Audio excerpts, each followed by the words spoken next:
오늘은 거룩하고 복된 주님의 날입니다. 다 같이 자리에서 일어나셔서 살아계신 하나님께 예배 드리겠습니다.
어머니가 자식을 위로한 같이 내가 너희를 위로할 것인즉 너희가 예루살렘에서 위로를 받으리라.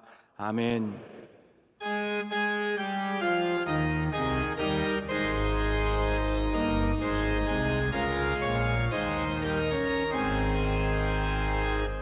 만복의 근원 하나님, 온 백성 찬송 천사여 찬송하세. 찬송 성부 성자 성령.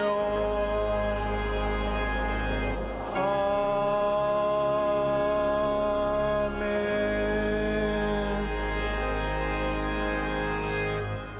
전능하사 천지를 만드신 하나님 아버지를 내가 믿사오며 그 외아들 우리 주 예수 그리스도를 믿사오니 이는 성령으로 잉태하사 동정녀 마리아에게 나시고 본디오 빌라도에게 고난을 받으사 십자가에 못 박혀 죽으시고 장사한 지 사흘 만에 죽은 자 가운데서 다시 살아나시며 하늘에 오르사 전능하신 하나님 우편에 앉아 계시다가 저리로서 산 자와 죽은 자를 심판하러 오시리라. 성령을 믿사오며 거룩한 공회와 성도가 서로 교통하는 것과 죄를 사하여 주시는 것과 몸이 다시 사는 것과 영원히 사는 것을 믿사옵나이다. 아멘.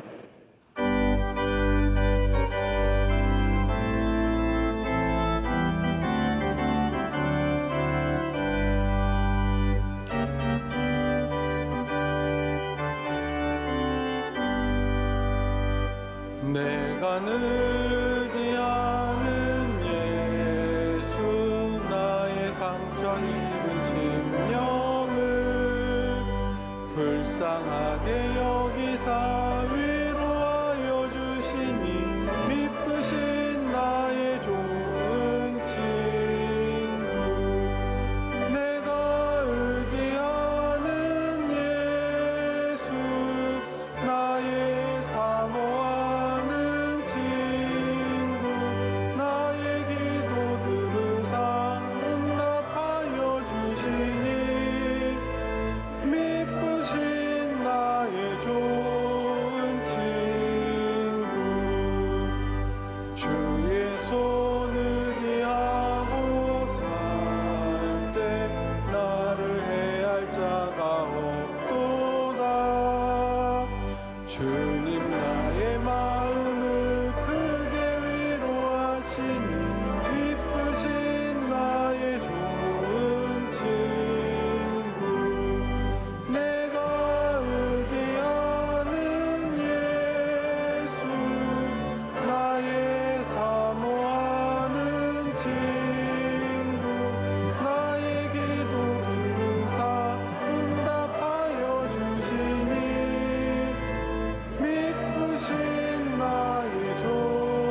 주가 인도하시니 어찌 두려워하랴. 미쁘신 나의 좋은 친구, 내가 의지하는 예수, 나의 사모하는 친구, 나의 기도 들으사 응답하여 주시니 미쁘신 나의 좋은 친구. 이후 천국에 올라가서 모든 성도들과 다 함께 우리들을 구하신 주를 찬양하리라. 미쁘신 나의 좋은 친구, 내가 의지하는 예수, 나의 사모하는 친구, 나의 기도 들으사 응답하여 주시니 미쁘신 나의 좋은 친구. 예배를 위하여 김용환 은퇴장로님께서 기도 인도하시겠습니다.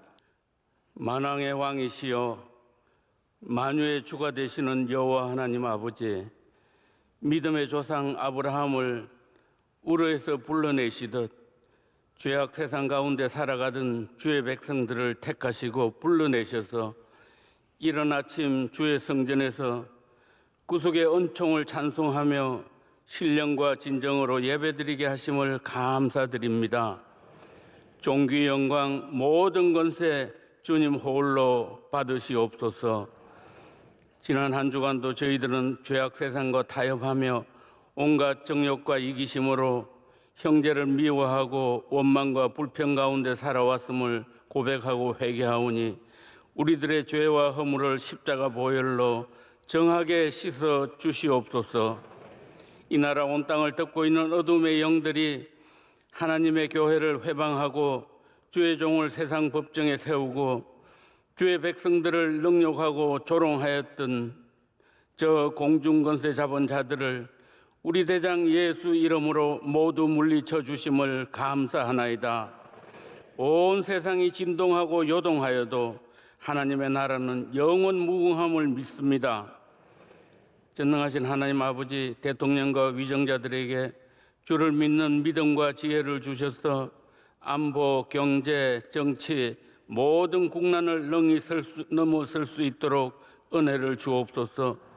어제 한국교회 연합 이태원 참사 위로 예배를 허락하시고 원로 목사님 말씀을 통하여 주님께서 나사로의 죽음 앞에서 눈물을 흘리신 같이 깊은 슬픔에 잠긴 유족들과 함께 울고 비통에 잠긴 온 나라에 위로와 소망의 말씀으로 한국교회가 아픔을 함께 나누게 하심을 감사드립니다. 지난 3년간 코로나 전염병으로 저희들이 성전에서 예배드릴 수 없게 되었을 때에도 주님께서 미리 예비해 두신 시 채널을 통해서 방송 예배를 하루도 빠짐없이 들을 수 있도록 말씀의 기근을 명쾌해 주신 주님의 크신 은혜를 감사드립니다. 명성교회 개척 이후 42년간 불철주야 기도의 무릎으로 새벽을 깨우시고 무슨 목회로 우리 교회와 한국교회를 섬겨오신 원로 목사님 수고를 기억하여 주시옵소서. 이제 군성교연합회를 섬기실 때 수많은 젊은 영혼들이 주께로 돌아오는 성령의 역사가 날마다 일어나게 하여 주시옵소서. 이 시간 하나님의 말씀을 대언하시는 주의 종 담임 목사님께 성령으로 기름 부어 주시고 은혜로 충만케 하사 오병이어의 풍성함이 말씀을 듣고 깨닫는 우리 한 사람 한 사람 마음밭에 떨어져서 성령의 아름다운 열매를 30배, 60배, 100배를 거두게 하여 주시옵소서. 오늘도 주의 이름을 부르는 모든 사람에게 위로와 복을 주시고 구원을 베푸시는 예수 그리스도의 이름으로 기도드리옵나이다. 아멘.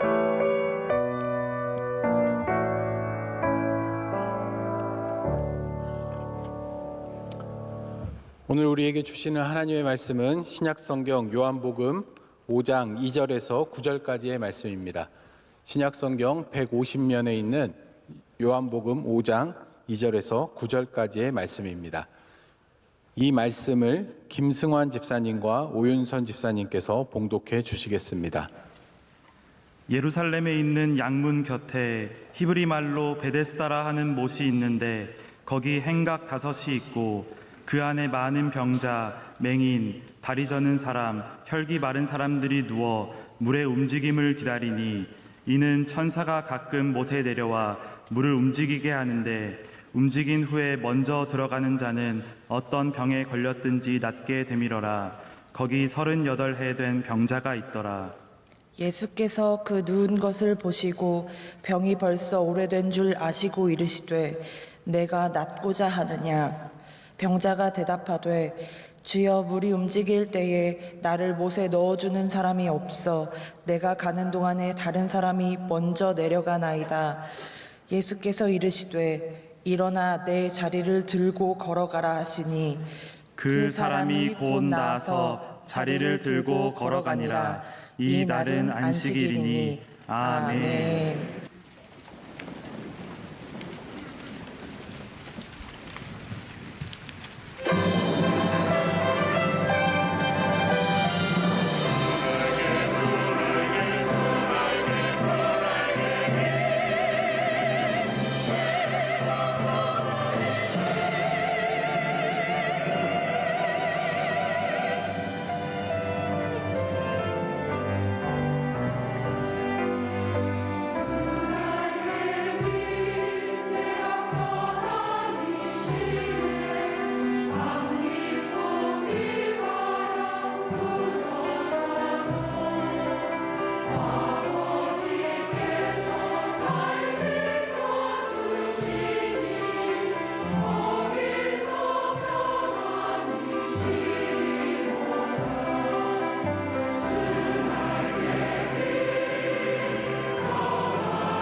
이제 말씀으로 은혜 받는 시간입니다. 담임 목사님께서 공간 세 번째 치유와 위로의 공간이라는 말씀을 전해주실 때 큰 은혜의 시간 될 줄 믿습니다. 네, 찬양이 하나님께 큰 영광이 된 줄로 믿습니다. 우리 대한민국이 지난 한 주 동안 큰 아픔의 시간을 보내고 있습니다. 우리가 또 충실하고 진실된 조사를 통해서 잘잘못을 따지고 또 다시는 이런 불행한 참사가 반복되지 않도록 하는 일도 중요하겠지만 먼저는 우리 많은 피해자들의 가족들과 또 그곳에서 큰 트라우마를 경험한 사람들이 정말 위로받고 치유를 받을 수 있도록 해주는 것이 가장 중요한 것 같습니다. 우리 모두에게 사실은 치유가 필요합니다. 제가 얼마 전에 저희 아내와 함께 하루 오후 시간을 좀 내어서 가평이라는 곳을 잠시 다녀왔습니다. 가을이 깊어가고 있는데 어디 한번 좀 갈 기회가 없어서 이렇게 호시탐탐 노리고 있다가 아내와 함께 이렇게 짧은 가까운 곳이니까 오후 시간을 내어서 다녀오게 되었습니다. 제가 간 장소의 이름이 제가 본명을 말씀드리면 꼭 광고하는 것 같아서 거기 영어 이름인데 바꿔서 한국말로 말씀드릴게요. 치유의 머문. 요거를 영어로 번역하면 그 장소 이름이 되는데요. 이제 치유의 머무이라는 곳을 가게 되었습니다. 참 정원이 너무너무 아름답고 또 이어진 숲길이 아름다워서 그 길을 걸으면서 잠시 쉼을 누리고 또 가을의 아름다움을 누렸습니다. 말 그대로 치유의 머문, 이렇게 잠시 머물렀지만 좋은 공기를 마시고 또 좋은 환경과 아름다운 풍경을 보면서 잠시라도 힐링을 받는 그런 시간을 가졌습니다. 가을이지만 가을을 누리려면 또 공간이 중요하더라고요. 어떤 곳에 있느냐, 어느 공간에 가느냐에 따라서 가을을 누리기도 하고 또 위로를 받기도 합니다. 그래서 공간은 굉장히 다양한 그런 힘을 갖고 있는 것을 보게 됩니다. 어디에 가면 마음이 답답하고요. 또 어디에 가면 마음이 뻥 뚫리기도 합니다. 어떤 곳에서는 마음이 들뜨기도 하고 어떤 곳에서는 차분하게 되기도 합니다. 오늘 여기 주님의 집, 하나님의 집, 아버지 집에 오셔서 여러분 어떠한 마음이 드십니까? 여기에 위로가 있으시며 치유가 있기를 바라고 또 하나님이 주시는 마음의 큰 기쁨과 감사가 넘치는 곳이 되기를 원합니다. 라 브리에르라고 하는 사람이 이렇게 말합니다. 우리가 찬탄하는 곳이 있고 우리에게 영향을 미친 곳과 우리가 살고 싶은 곳이 있다. 우리의 사고, 유머, 열정, 기호, 감상은 장소에 달려있다라고 말을 합니다. 이 라 브리에르라고 하는 분이 치료하는 여인은 자신의 치유의 자리가 침대였다라고 말하면서 자기는 거기서 그렇게 많이 울었다고, 울면서 기도했노라고 얘기합니다. 여러분, 많은 치료의 장소들이 있습니다. 한나에게는 그곳이 성소였습니다. 다윗에게는 그곳이 광야였습니다. 다니엘에게는 그곳이 윗방이었고 예수님에게는 그것이 산이었습니다. 한나가 아이가 없었기 때문에 우는 여인이었습니다. 실로에 내려갔을 때 사회적으로 또 많은 사람들에게 존경받고 또 알려진 자기의 남편은 제사를 드리러 갔지만 자신은 홀로 남아서 울면서 기도했습니다. 결과적으로 그 장소에서 한나는 엘리 제사장에게는 오해를 받았지만 또 하나님의 은혜를 받았고 결국 사무엘을 낳게 되었습니다. 이렇게 다 장소에서 은혜를 받은 이야기들이, 위로를 받고 치유를 받은 이야기들이 성경에 나오게 됩니다. 오늘 예수님께서는 예루살렘에 있는 한 못을 지나가십니다. 안식일이었습니다. 그런데 안식일에도 불구하고 예수님 말고도 다른 사람들이 그 자리에 있었습니다. 사실 안식일이기 때문에 있으면 안 되죠. 그러나 사람들이 다 나와서 혹시라도 이 물이 동하여서 그때 내려가기 위해서 그것을 기다리고 있었습니다. 이 베데스다는 여러분 아시다시피 자비의 집, 벳이죠. 집입니다. 자비의 집, 은혜의 집이라는 뜻입니다. 제가 이 말씀을 묵상하면서 가장 처음 와닿았던 것은 뭐냐면 이름에 걸맞지 않다라는 거예요. 여기가 은혜의 집, 자비의 집에도 불구하고 은혜를 받지 못하고 자비를 누리지 못했습니다. 저는 오늘 그래서 계속해서 이 베데스다의 이름을 걸고 넘어질 작정입니다. 이 문제가 많습니다. 베데스다는 독특한 셈이었습니다. 지속적으로 물이 쫄쫄쫄 나오는 게 아니라 한 번씩 물이 터져 나오는 곳이었고 우리가 흔히 영어로는 게이저라고 부르는 간헐천이었습니다. 그래서 사람들은 그것을 천사가 내려와서 물을 움직인다라고 믿었습니다. 그래서 물이 움직일 때 들어가면 병이 낫는다라고 해서 병자들이 치유를 위해서 모여있던 장소입니다.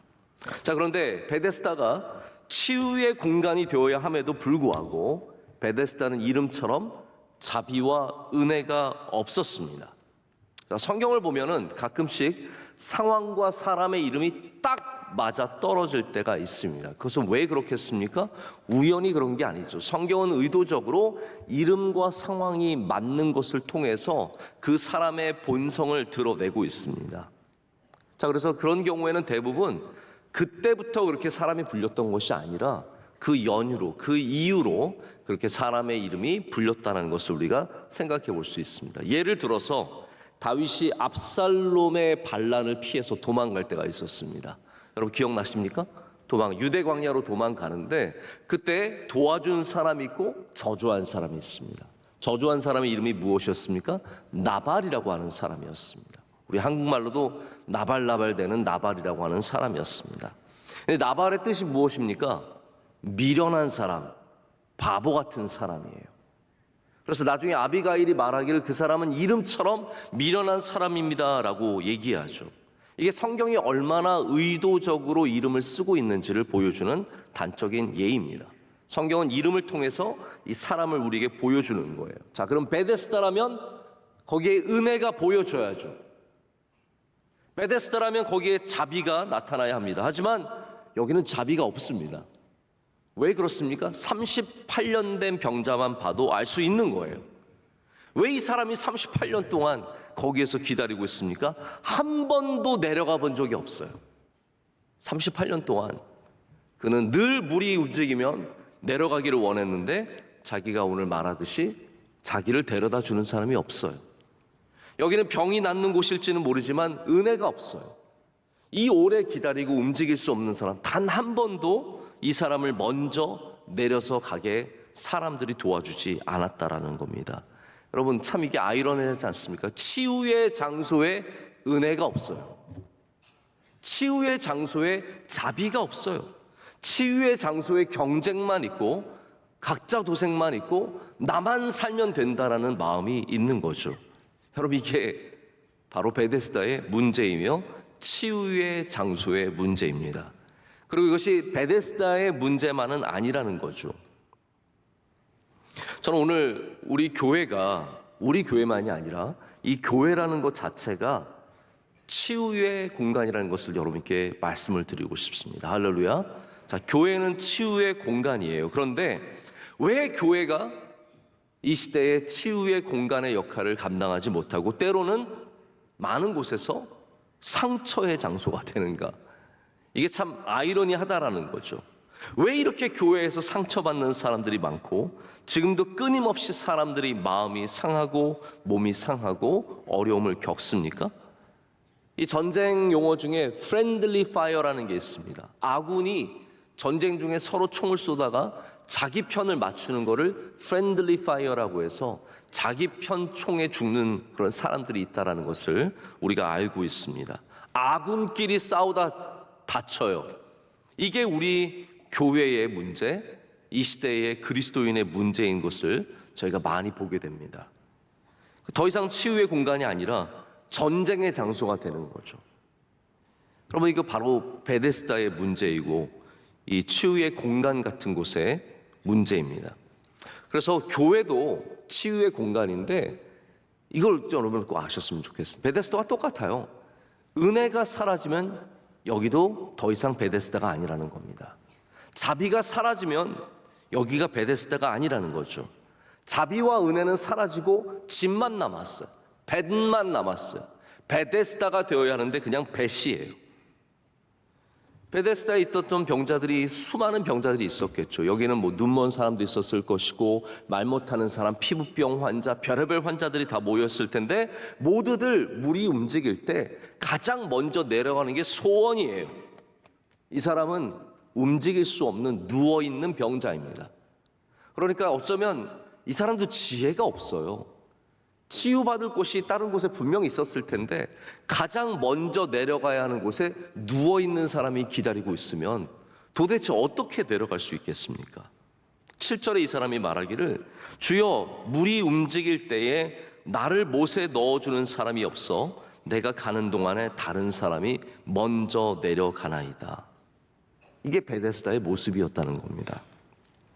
다시 말씀드리면 여러분, 교회는 원래 치유의 공간이 되어야 합니다. 할렐루야. 여기는 치유의 공간입니다. 여기는 베데스다입니다. 교회는 치유의 정체성을 갖고 있습니다. 여기 오는 사람은 하나님이 낫게 해주시는 은혜를 누립니다. 마음에 상처 입고 삶에 괴로움이 있고 오해를 받고 억울함을 갖고 별의별 질병을 갖고 있는 사람이 여기 와서 나음을 얻는 기적을 누리게 됩니다. 이것이 교회의 본질이에요. 자, 병원의 역사는 생각보다 그렇게 길지 않습니다. 병원이 만들어져서 사람들이 병원에 가서 치료를 받은 역사는 그렇게 길지 않습니다. 근데 병원이 처음 세워질 때 그 모델이 뭔지 아십니까? 교회예요. 처음 병원은 다 교회를 따서 지었습니다. 교회처럼 병원을 세웠습니다. 그래서 프랑스에서 병원을 뭐라고 불렀냐면 오텔 듀라고 불렀습니다. 오텔 듀는 뭐냐면 하나님의 집이라는 뜻이에요. 하나님의 집. 교회와 똑같은 구조로 지었습니다. 심지어 이제 수도원 중에 여러분 혹시 클로이스터라는 말을 들어보신 적 있는지 모르겠는데 이제 외국에서는 수도원을 그냥 수도원이라고 안 부르고 형태에 따라서 다 다르게 부릅니다. 뭐 앱이라고 부르기도 하고 클로이스터라는 곳이 있어요. 클로이스터는 왜 클로이스터냐면 중간에 정원이 있습니다. 정사각형이나 직사각형의 정원이 있고 그걸 이어주는 다 중정이 이어주는 복도가 있어서 모든 건물들을 정원을 중심으로 이어주는 곳이 클로이스터예요. 병원에는 항상 클로이스터가 있었습니다. 이게 뭐냐면 환자들이 그 정원에 나와서 거닐면서 치유를 받는 그런 구조를 위해서 모든 병원들은 교회와 수도원을 본따서 만들었고 거기에서 치유가 있기를 바라는 마음을 갖게 되는 거죠. 왜 그렇습니까? 원래 교회에 치유가 있었기 때문이에요. 이것이 본질이라는 겁니다. 하나님께서 공간을 거룩하게 하시는 분이십니다. 우리가 지금 예배드리는 이 공간은 우리가 거룩하게 한 것이 아니라 하나님께서 거룩하게 하시는 겁니다. 아브라함 헤시엘이라고 하는 아주 유명한 유대인 신학자가 있습니다. 이분이 안식일에 대해서 많은 글을 썼는데 안식일에 대해서 이런 부분을 지적을 합니다. 하나님께서 가장 먼저 거룩하게 하신 것이 무엇이냐? 유대인들은 꼭 이런 다양한 흥미로운 질문들을 많이 합니다. 하나님께서 거룩하게 하신 것 중에 가장 먼저 하신 것이 시간이라는 거예요. 시간. 그래서 안식일은 시간입니다. 이 시간이 거룩한 시간입니다. 자, 하나님께서 이 시간을 먼저 거룩하게 하셨고 그 다음에 존재, 바로 우리 사람을 거룩하게 하셨고 그 다음에 공간을 거룩하게 하셨다. 공간의 거룩함이 가장 마지막으로 온다라고 얘기를 합니다. 언제 오냐면요, 이스라엘 백성들이 광야에 나아가서 거기서 금송아지를 만들고 우상을 숭배하게 되죠. 하나님께서 이 사건 후에 바로 모세에게 성막을 짓게 하십니다. 성막을 짓게 하셔서 하나님이 그 회막, 하나님과 백성들이 만나는, 하나님과 제사장이 만나는 그 회막을 통해서 사람들과 만나주기 시작하셨고 그래서 공간의 성스러움과 거룩함이 시작되었다라고 하는 것이죠. 자, 그래서 교회는 하나님께서 우리에게 공간의 거룩함을 위해서 주신 겁니다. 할렐루야. 이 세상이, 제가 번번이 이런 말씀을 드리는데 너무 교회의 공간의 거룩함을 없애버렸습니다. 늘 사람들이 말하기를 교회는 모임이지 공간이 아니다, 건물이 아니다. 여러분, 맞습니다. 어느 정도 맞는데 교회는 모임이면서 공간이라는 사실을 잊어서는 안 됩니다. 어느 하나를 버릴 수는 없는 거예요. 같이 가야 되는 것이지 하나를 버리고 하나만 붙잡고 교회를 건물로만 생각하는 것도 참 웃긴 거지만 교회를 사람들로만 생각하는 것도 오히려 비신학적인 겁니다. 교회는 반드시 하나님이 주시는 거룩함을 다 갖고 있어야 합니다. 이 시간 여기 모인 여러분들이 바로 이곳이 함께 거룩한 것을 믿으시길 축복합니다. 이게 교회입니다. 그래서 여기에서 하나님의 역사가 일어나고 하나님이 우리를 만나주시고 하나님의 뜻이 이루어지게 되는 거죠. 그래서 교회를 우리가 좀 교회론을 제가 좀 잠깐 말씀을 드리고 싶은 건데요. 에클레시아라고 하지 않습니까? 자, 에클레시아의 뜻 자체가 모임이에요. 그러나 우리가 이거를 역사적으로 보면은 에클레시아라는 모델 자체가 쓰인 이유가 있습니다. 로마의 시저가 이제 로마가 팽창하고 커지면서 로마를 어떻게 우리의 문화와 우리의 법과 우리의 살아가는 방식을 저 야만인들에게, 저 다른 사람에게 어떻게 전할까라는 것을 고민하다가 만든 게 바로 에클레시아입니다. 그래서 에클레시아는 뭐냐면 식민지에 건설하는 로마의 모델하우스예요. 여러분, 우리도 지금 아파트 짓기 전에 모델하우스 먼저 가보잖아요. 모델하우스에 가봐서 이거 사면 이렇게 되나? 아니에요, 여러분. 그렇게 되지. 그 모델하우스는 되게 예쁜 거고 여러분의 집은 들어가면 아무것도 없습니다. 모델하우스는 사실은 이 아파트가 이렇게 지어질 거라고 하는 것을 보여주는 거잖아요. 이게 식민지에 에클레시아를 지어서 로마는 이런 겁니다. 로마에 오면 이런 문화를 즐기고 이러한 일을 하고 이러한 것들을 보게 됩니다라고 보여주는 것이 에클레시아였다라는 거죠. 자, 그래서 우리 교회가 치유의 장소가 된다는 것은 우리가 그렇게 만들어서 혹은 누군가가 은사를 가져서 그렇게 하는 게 아니라 하나님의 나라가 어떤지를 보여주기 위해서 하나님께서 이 땅 가운데 세워주신 모델이기 때문입니다. 하나님의 나라가 어떤 곳인가 우리는 알 수가 없어요. 그런데 우리는 교회를, 바로 이 에클레시아를 통해서 하나님의 나라가 어떤 것인지, 저 천국이 어떤 곳인지 조금이나마 보게 된다라는 겁니다. 그렇기 때문에 하나님의 나라에 여러분 회복과 치유가 있지 않겠습니까? 하나님의 나라는 회복과 치유 아닙니까? 우리가 새 생명을 얻게 되는 곳인데 그 치유가 바로 이 에클레시아에서도 당연히 있을 수밖에 없다는 겁니다. 여기는 여러분 하나님의 치유가 일어나는 장소입니다. 그러나 앞서 제가 말씀드린 것처럼 이 교회의 이 베데스다에 은혜가 없고 자비가 없고 세상, 하나님의 나라의 모델이 아니라 세상의 모델이 된다면 우리는 치유를 누릴 수가 없는 겁니다. 마치 우리가 경쟁하듯이 누가 먼저 뛰어가느냐, 누가 먼저 앞서가느냐, 누가 먼저 도착하느냐, 서로를 섬기지 않고 그런 곳에 어떻게 치유가 있을 수 있겠습니까? 자, 그런데 베데스다에 마침내 치유의 역사가 임하게 됩니다. 할렐루야. 마침내 치유 역사가 임하게 되는데 왜 그렇습니까? 바로 그 경쟁의 자리에 예수님께서 오셨기 때문이에요. 베데스다가 그 이름 때문에 치유하는 것이 아니라 예수 그리스도께서 그곳에 도착하셨을 때 마침내 그곳이 그토록 원했던 치유가 시작이 되었다라는 거예요. 말만 치유의 공간에 예수님이 오실 때 진정한 치유의 공간이 되었다라는 말입니다. 자, 그래서 모든 치유의 장소에 예수님께서 오시지 않는 것은 껍데기에 불과합니다.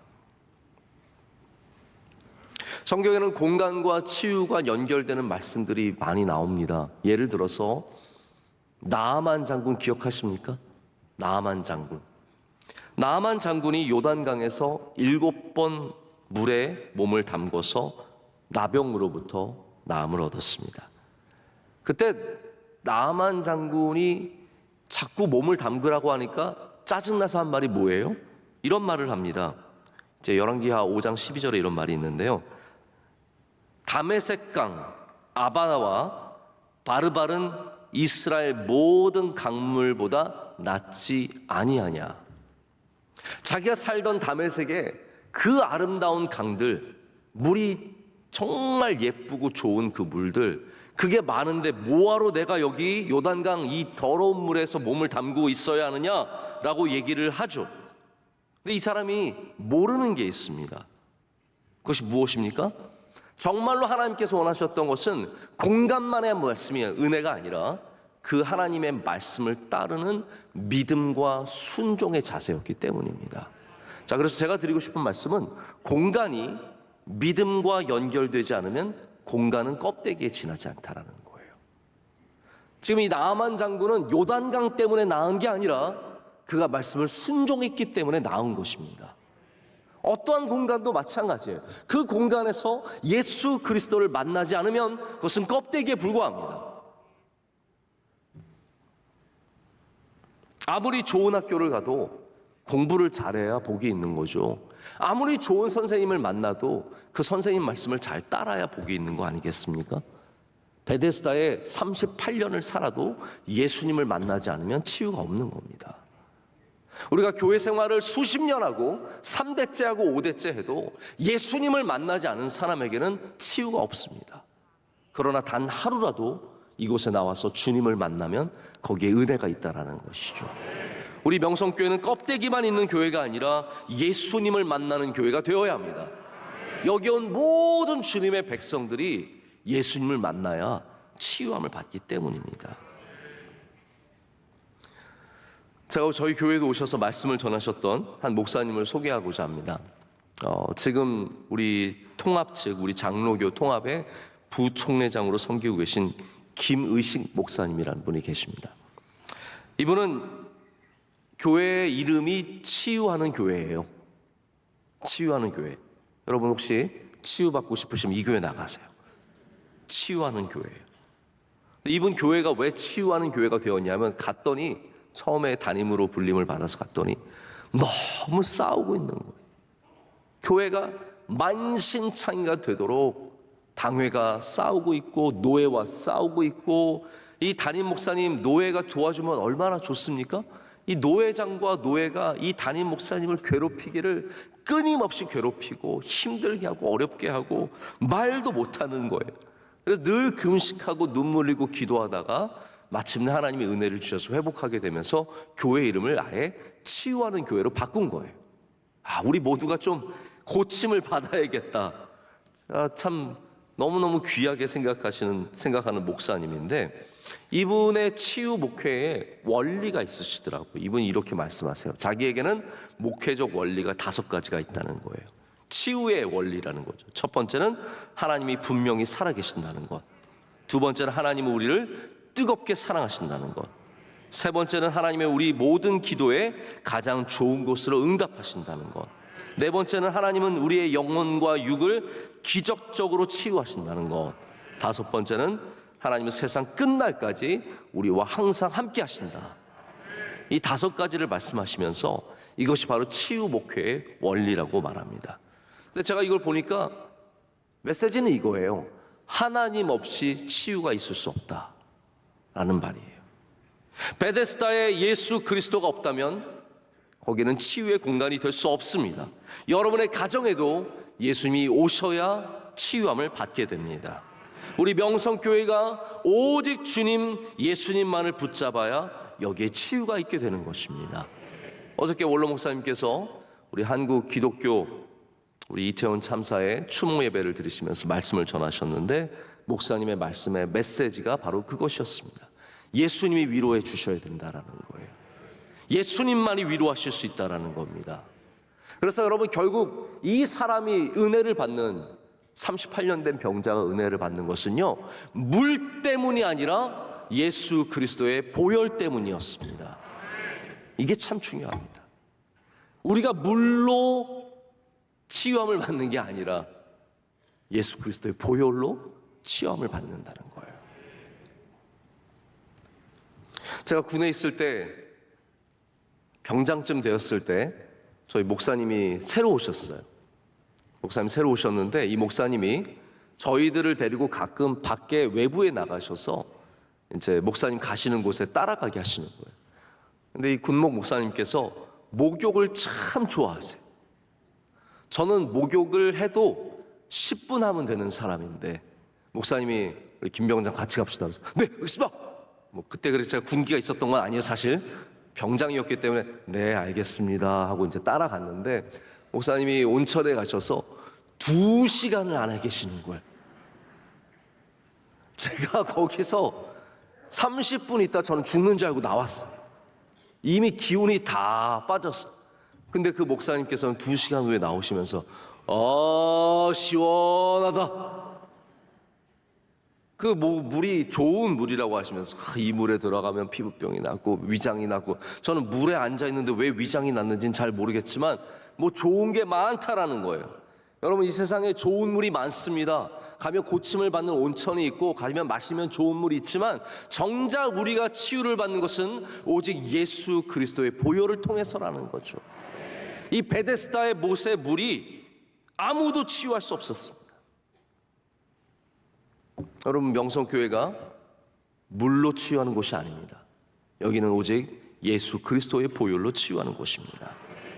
자, 김의식 목사님 말씀 하나만 더 드리자면, 이분이 전도사님일 때 한 번은 홍수가 나서 반지하에 살다가 더 이상 반지하에서 살면 안 되겠다 싶어서 옥탑방으로 올라가게 되었대요. 뭐 전도사가 갈 집이 지하 아니면 옥탑방인 거예요. 지하에 살다가 옥탑방으로 올라가서 살게 되었는데, 하루는 아내도 밖에 있고 본인 혼자서 집에서 딸을 잠깐 보다가 잠깐 바깥에 일이 있어서 나가시면서 너 집에 가만히 잘 있어라. 그때만 해도 아이들 다 놓고 다니던 때입니다. 그래서 잘 있어라. 5살짜리 아이였는데 이름이 한나였어요. 그래서 잠시 바깥에 돌아왔는데, 돌아와 보니까 이 한나가 1층에 떨어져서 죽어져 있는 거예요. 이 아이가 아빠를 찾아서 밖으로 나왔다가 그만 이 옥탑방에서 떨어져서 그만 사망을 하고 만 겁니다. 억장이 무너지는 슬픔과 아픔 속에서 목사님이 위로를 받을 수가 없었대요. 하나님은 원망할 수밖에 없었대요. 그렇게 원망했대요. 금식하고 원망하고 기도하고 원망하고. 그런데 그렇게 오랫동안 기도하면서도 위로를 받을 수 없었는데, 마침내 하루 하나님의 음성을 듣게 되었습니다. 정말 눈물을 쏟으면서 하나님을 원망하고 기도하고 있는데 하나님께서 이렇게 말씀하셨대요. 김 목사야, 나도 죄 없는 내 아들을 너희를 위해서 희생하였다. 근데 이게 누군가에게는 아무 위로가 안 될 수 있지만 기도하던 목사님에겐 이게 위로가 된 거예요. 하나님도 나를 위해 희생하셨구나. 그 말씀을 듣고 비로소 눈물을 닦고 일어설 수 있었다라고 합니다. 여러분, 우리가 예수 그리스도의 보혈을 받아들일 때 위로가 시작되는 것이고 치유가 시작되는 것입니다. 여러분에게 오늘 예수 그리스도의 보혈의 은혜가 있으시기를 축복합니다. 우리의 힘으로 위로받을 수 없을 때, 우리의 능력으로 위로받을 수 없을 때 우린 주님의 보혈을 의지할 수밖에 없는 것이죠. 제가 말씀을 정리하고 맺고자 합니다. 베데스다의 특징이 무엇입니까? 각자 도생의 공간이었다는 거죠. 내가 낫기 위해서, 내가 성공하기 위해서, 내가 잘되기 위해서 내가 먼저 도착해야 되는 거예요. 여러분, 그런데 이렇게 경쟁하고 남을 이겨야만 사는 곳에서는 치유가 있을 수가 없습니다. 위로를 받을 수가 없습니다. 여러분, 교회가 치유의 공간이 되기 위해서는 서로의 어려움을 함께 돌봐주는 곳이 되어야 합니다. 너 38년이나 기다렸어? 네가 먼저 들어가라. 누가 한 번이라도 이걸 해준 적이 있냐라는 거예요. 38년이나 여기 있었는데 맨날 나중에 온 사람이, 가장 달리기 빠른 사람이, 아니면 돈 많은 사람들이 딱 맞고 그 사람들이 먼저 내려간 거죠. 누군가가 이 사람을 한번 발견해 줬다면 얼마나 좋았겠습니까? 너 38년 동안 힘들었지. 네가 먼저 내려가라. 여러분, 치유의 공간이 되려면 남의 어려움이 눈에 보여야 합니다. 남의 어려움과 남의 아픔들이 눈에 보이는 곳에 치유가 있는 거예요. 지금 대한민국이 이 어려운 상황에서 치유를 받으려면 그 아픔과 어려움이 눈에 보여야 합니다.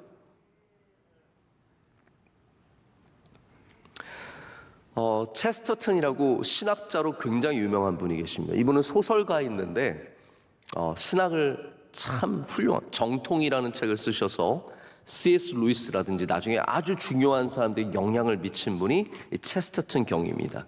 이분의 작품 중에 신부 브라운이라고 하는, 브라운 신부라고 하는 소설이 있습니다. 시리즈로 쭉 나온 추리 소설이에요. 근데 여기에 참 재미있는 에피소드가 많이 있는데 그중에 1911년에 결백이라는 책에 나오는 투명 인간이라는 제목의 글이 있습니다. The Invisible Man. 여기에 아주 훌륭한 통찰이 나옵니다. 뭐라고 말하냐면요, 이 얘기의 사건이 그런 겁니다. 사건이 일어난 곳에서 아무도 범인을 못 봤어요. 범인이 누군지 전혀 본 사람이 없어요. 근데 브라운 신부가 이걸 조사하다가 이런 결론을 내리고 설명을 합니다. 자, 예를 들어서 이렇게 얘기합니다. 시골 저택에 주인 부인이 있는데 함께 이 댁에 지내는 분이 누구세요? 라고 물어본다고 가정해 보십시오. 비록 하녀가 바로 뒤에 있고 하인이 그의 앞에 있어도 그 부인은 아마 이렇게 대답할 겁니다. 함께 지내는 사람은 아무도 없어요. 여러분, 여기 문제가 무엇입니까? 이 주인은 함께 지내는 사람을 볼 수 없는 사람이라는 거예요. 함께 지내는 사람이 누가 있어요?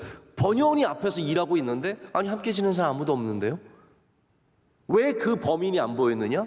바로 이렇게 보이지 않는 사람들, 볼 수 없는 사람들이 많기 때문이라고 얘기합니다. 여러분, 명성교회는 사람이 보여야 합니다. 할렐루야. 십자가를 보는 사람은 사람도 볼 수 있어야 합니다. 아픈 사람들, 힘든 사람, 고생하는 사람들, 지난 우리 국밥 푸던 수많은 주님의 종들, 아니 그 푸기 전에 정말 날마다 나와서 고기 국물 우려내고 고기 국물 지키고, 저는 그것도 웃겨요. 누가 고기 국물 훔쳐갈까 봐 지켜요.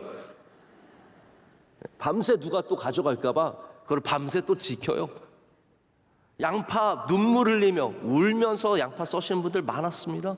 파 썰고 무 썰고 수많은 보이지 않는 분들을 우리가 볼 수 있을 때 거기에 치유가 있다라는 거예요. 오늘 여기가 하나님이 기뻐하시는 베데스다가 되기를 원합니다. 하나님이 기뻐하시는 치유의 공간이 되기를 원합니다. 이 시대가 치유에 목말라 있지 않습니까? 모두가 38년 되었고 50년 되었고 20년 되었고 7년 되었고 각자 도생으로 낫기를 원하고 있는 곳에 우리는 주님의 은혜가 임하도록 함께 기도해야 합니다. 예수님 오셔서 주님의 보혈로 우리를 고쳐주시고 낫게 하여 주시옵소서. 그러나 하나님, 내가 낫는 것도 중요하지만 이 사람도 낫게 하여 주시옵소서. 이 사람도 불쌍히 여겨 주시옵소서. 아니, 이 사람 먼저 주님 고쳐 주시옵소서. 우리 그렇게 나갈 때 주님께서 우리 교회를 치유의 공간으로 만들어 주셔서 이 사회가, 이 국가가, 우리 이 동네가 필요하는 베데스다와 같은 복된 곳, 주님의 은혜가 나타나는 곳이 될 줄로 믿습니다. 기도하시겠습니다. 하나님 아버지, 감사합니다. 서로 각자 살아가는 이 세상 속에서 남들이 발견하지 못하는 38년 된 병자가 얼마나 많이 있는지 모릅니다. 하나님, 오늘 이 시간 주님의 귀한 종들, 눈물로 기도하고 낫기 위해서, 위로받기 위해서 주님 앞에 나와 있는 분들 만나주시고 고쳐주시고 깨끗게 하여 주시옵고 하나님께서 구원의 은혜를 베풀어 주시옵소서. 우리 명성교회가 이름만 자비의 집이 아니라 참된 은혜의 집이 되어서 수많은 주의 백성들이 주님을 만나고 치유함을 얻는 그런 교회가 되게 하여 주시옵소서. 예수님의 이름으로 기도드립니다. 아멘. 주신 말씀을 생각하며 다 같이 찬송가 419장, 찬송가 419장입니다.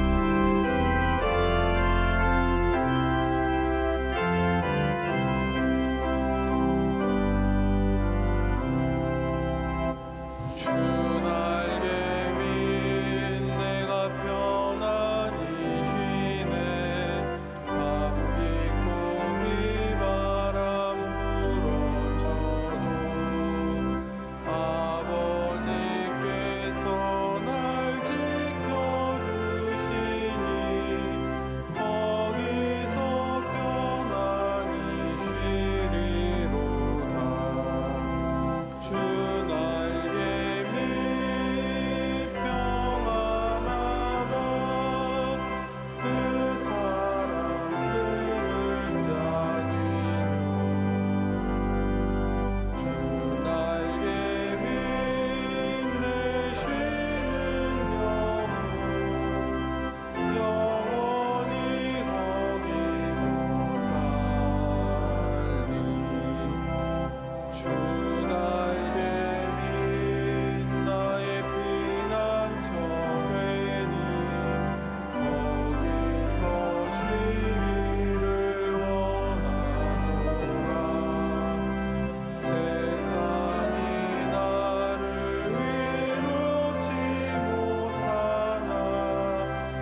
주님 우릴 통해 계획하신 일 부족한 입술로 찬양하게 하시니 주님 우릴 통해 계획하신 일 너를 통해 하실 일 기대해 주님 우릴 통해 계획하신 일 부족한 입술로 찬양하게 하시니 주님 우릴 통해 계획하신 일 우릴 통해 하실 일 기대해